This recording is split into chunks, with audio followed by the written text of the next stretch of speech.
Player in 1966. A standout player in high school, John played for Bowling Green State University from 1968 to 1970, where he earned a degree in business and was named All-MAC in 1968, 69, and 1970, as well as third-team All-American in 1970. In 1970, he was drafted in the 8th round to the Detroit Tigers, where he played from 1972 to 1975. He played in 124 games for the Tigers, 69 at second base. Knox had a career batting average of .274 with a .335 on-base percentage, 60 hits, 21 runs, 11 RBIs, and 7 stolen bases. John left baseball after the 1976 season and worked at Alcoa for 32 years and is now a consultant with Lockheed Martin. He coached his son, who signed with the New York Yankees and pitched in the minor leagues from 2003 to 2005 until hurting his shoulder. John is very active in the Dallas-Fort Worth chapter of the Major League Baseball Alumni Association, where he conducts private lessons and clinics. John lives in Texas with his wife of 36 years, Vicki. They have 2 grown children, Catherine and Michael, his wife Nora, and 1 grandson, Ryan. Ladies and gentlemen, please join me as we welcome our 2015 UA Baseball Hall of Fame honoree.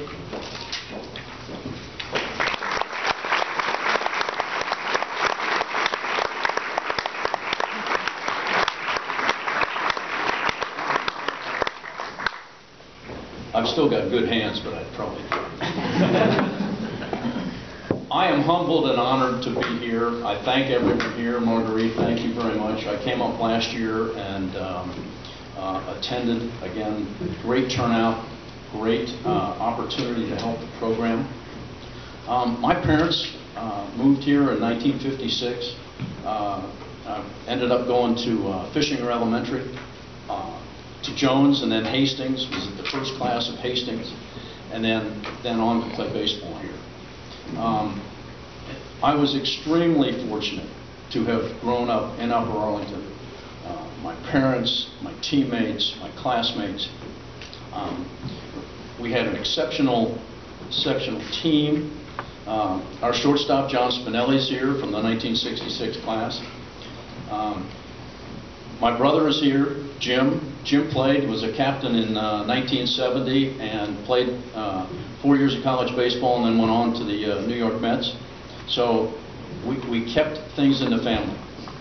I don't know if it was the readings of some of the things at Fishinger Elementary, the John R. Tunis group, because I always wondered, how did I become so all in to playing baseball? It was all I wanted to do.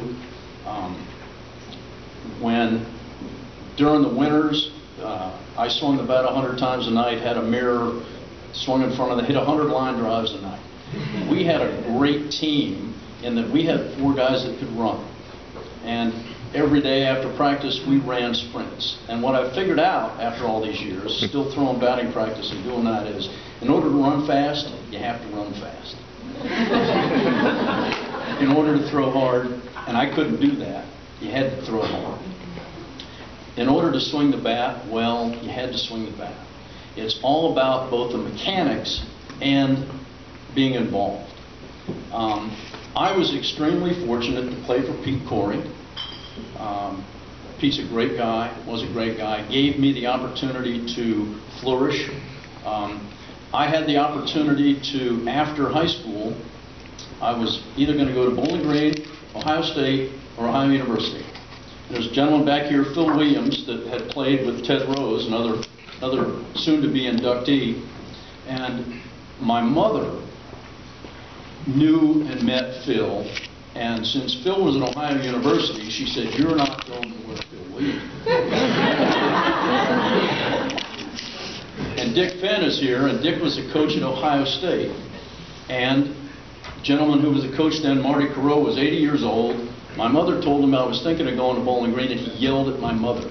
So I went to Bowling Green. I was extremely fortunate to play for a gentleman named Dick Young. Dick's I think was a 1949 or 51 grad of Upper Arlington. Played football for Woody in the 1954 national championship game. I think Dick was there with him. Dick went on to Bowling Green, and I look back at the coaches I had in high school and college with their integrity, with their work ethic, with the planning they had. And when I instruct kids today, it's on the order of, hey, you have to have a goal, and you have to have a plan. And those have to be connected, because if they're not connected, it's a wish. And wishing isn't going to get you to hit the baseball. So, again, I went to Bowling Green, signed with the Tigers, played all over the country, played in the Dominican, Mexico, and Puerto Rico, nonstop baseball. In those days, they did not have free agency. I got traded to the Reds during the Big Red Machine, and again, fortunate that I had an education, got involved with a major corporation, and never looked back. Have had the opportunity to work with a Major League alumni in Dallas for a number of years. My son was a high school outfielder, hitting about 200. There goes my coaching career. And I got him with a guy that knew the mechanics of pitching, and he ended up getting signed, hitting 96 miles an hour, and then hurt his shoulder and has gone on. George Steinbrenner paid him a bunch of money to get his education and all. So, again, what Upper Arlington did for me is give me my life. And I'm extremely happy, humbled again. Thank you.